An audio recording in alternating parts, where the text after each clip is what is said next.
Pour ne pas devoir, chaque fois que je veux bouger ces trois formes, les activer toutes les trois d'une manière ou d'une autre, ben je peux dire qu'elles sont associées, je peux les grouper.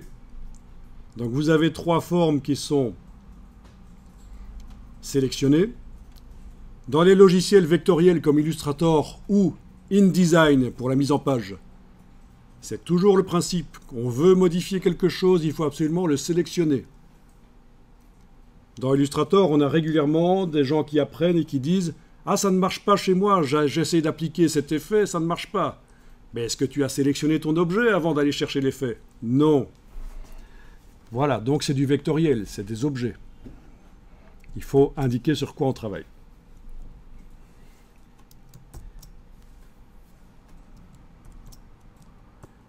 Je vous montre, pour ceux qui ne connaîtraient pas, InDesign.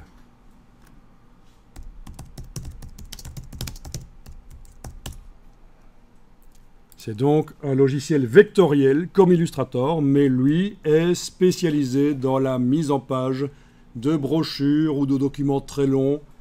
Ça peut être des posters, mais des posters, là, ça devient tangent, c'est le cas de le dire. C'est du vectoriel. Il y a des tangentes. On va travailler avec les tangentes. Mais c'est juste une blague, un jeu de mots que je fais là. J'allais dire, des posters, est-ce qu'on les fait dans Illustrator ou dans InDesign? Parce que, voilà, InDesign, c'est pour faire des documents longs, et Illustrator, c'est pour faire des illustrations. En fait, on peut faire les deux, c'est à vous de choisir, et on pourrait même le faire dans Photoshop, des posters, et des flyers aussi. Mais InDesign, son point fort, c'est les documents longs, des magazines, par exemple, des brochures. Et donc,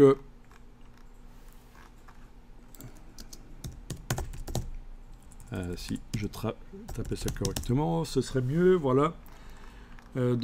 Voilà, des brochures, des magazines comme ça, c'est fait dans InDesign. Il y a plein d'automatismes sur la typographie, donc sur le texte, plein d'automatismes qu'il n'y a pas dans Illustrator. Illustrator fait le texte, des titres, des paragraphes, mais il le fait beaucoup moins bien que InDesign. Beaucoup moins bien au niveau de la manipulation. Quand on veut manipuler le texte, les titres, c'est beaucoup plus difficile. Au niveau aspect, la typographie, c'est comme dans Photoshop. C'est aussi bon dans les trois logiciels maintenant. Si vous rencontrez des personnes qui travaillent depuis longtemps et qui n'ont pas mis à jour leurs connaissances, qui travaillent depuis longtemps en graphisme, ils vont vous dire « Ne faites jamais de mise en page dans Photoshop. » C'est pas vrai. Le moteur typographique de InDesign a été intégré récemment à Illustrator et Photoshop. Donc le texte, l'aspect du texte dans Illustrator et Photoshop est aussi bon. Et quand on connaît l'astuce, on peut obtenir de Photoshop un texte net à la sortie. Il faut juste connaître l'astuce et je peux vous la donner tout de suite. Il faut enregistrer au format Photoshop PDF pour ceux qui connaîtraient Photoshop. C'est l'astuce quand on fait du texte dans Photoshop, Photoshop PDF. Quoi qu'il en soit, j'étais en train de parler de InDesign et vous voyez donc que c'est son fort. Voilà. Et pourquoi je parlais de InDesign? Pour dire que, comme Illustrator, InDesign est un logiciel vectoriel avec des objets et qu'il faut absolument, comme dans Illustrator, dans InDesign, il faudra indiquer sur quel objet on travaille. Alors voilà, vous avez activé d'une manière ou d'une autre les trois formes, on va les associer. Donc c'est menu Objet, Associé, raccourci CTRL-G. CTRL-G, Groupe, évidemment. G pour groupe. Et voilà. C'est pas beau, ça? Maintenant, vous voyez, on voit rien, c'est pour ça que je dis c'est pas beau, il n'y a aucune différence. Mais si vous cliquez à côté, et maintenant si vous cliquez sur n'importe lequel de ces objets, ben, ils s'activent tous. Et ils sont dans un groupe.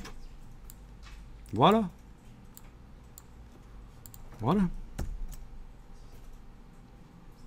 Bien sûr, ceux d'à côté ne sont pas dans un groupe. C'est les originaux. Moi, j'ai travaillé sur la copie, mais bon, voilà. Évidemment, ils ne sont pas dans un groupe, les trois d'à côté. C'est juste ceux-là qui sont dans un groupe.